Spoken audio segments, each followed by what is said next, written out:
from a man so lazy that he didn't load up the dishwasher, so he ended up trying to eat spaghetti with an ice cream scoop. This is the Daniel Natal Show.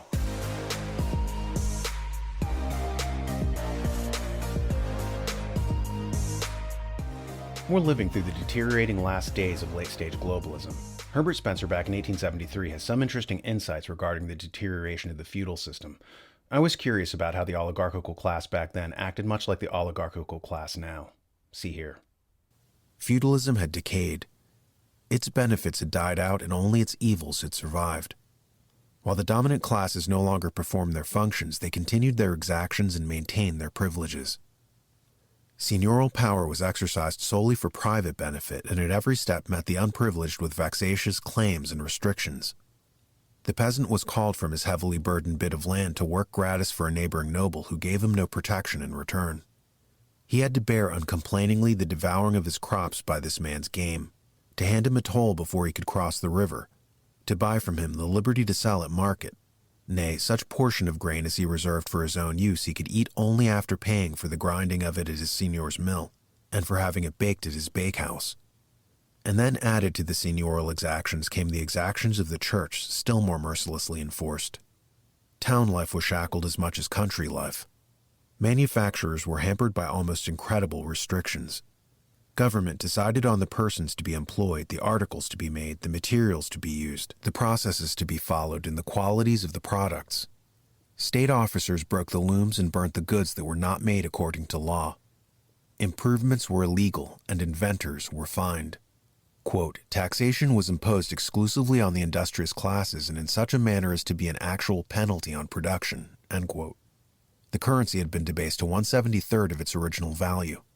No redress was obtainable for any injury to property or person when inflicted by people of rank or court influence. And the ruling power was upheld by spies, false witnesses, and pretended plots. The ruling power was upheld by spies, false witnesses, and pretended plots. The last part got me. Actually, all of it got me. From the government taxing productive people into non-existence, a two-tier legal system, hyperinflation, and a corrupt elite whose power is protected by the use of spies, false witnesses, and pretended plots.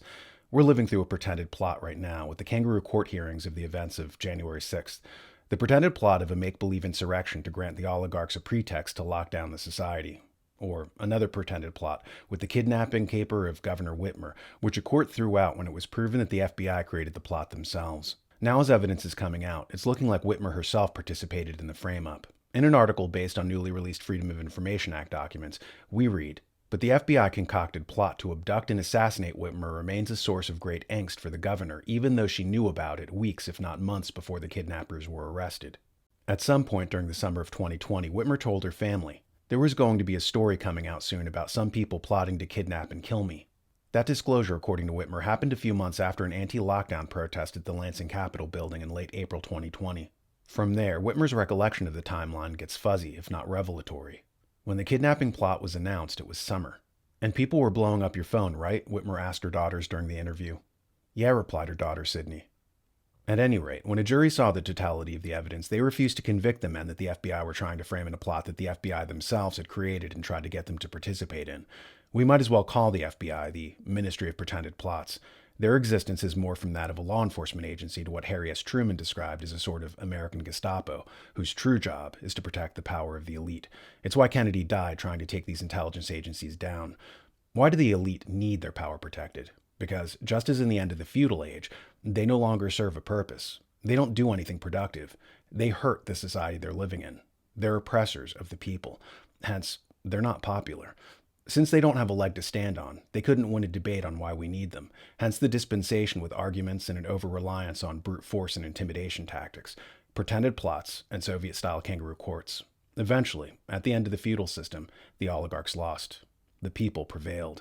Serfdom ended, and representative government serving average folks came in. Republics are fundamentally middle-class societies, according to Aristotle. And here's what must really be keeping the oligarchs up at night. History repeats itself. Just to do the list of crimes from the feudal age down to the present time period. It's fascinating how patterns keep repeating, how nothing ever seems to change. And make no mistake, the Ministry of Pretended Plots didn't just start creating synthetic terror events with the January 6th PSYOP or the Governor Whitmer fiasco. They've been doing this for a long time. Hence why we have articles from 2009 like fake terror plots paid informer, the tactics of FBI entrapment questioned, or catching or creating terrorists. Or when the ministry tried to frame Richard Jewell, an even highly sympathetic CNN said the FBI didn't learn from its disastrous Richard Jewell mistake. My point in all this is, an agency that isn't very good at solving crime and gets funding based on fake crimes that they themselves concoct are ipso facto an incompetent agency. As money is tight and the government is stressing over a depleted treasury, can we really afford a luxury like the Ministry of Pretended Plots? So long as the oligarchs feel insecure, their henchmen will remain lavishly funded. But as history suggests, maybe it's time we get medieval on them. The New American just partnered with a platform called Locals. There you'll get extra behind-the-scenes content from your favorite rabble-rousers at The New American. Check it out at thenewamerican.locals.com.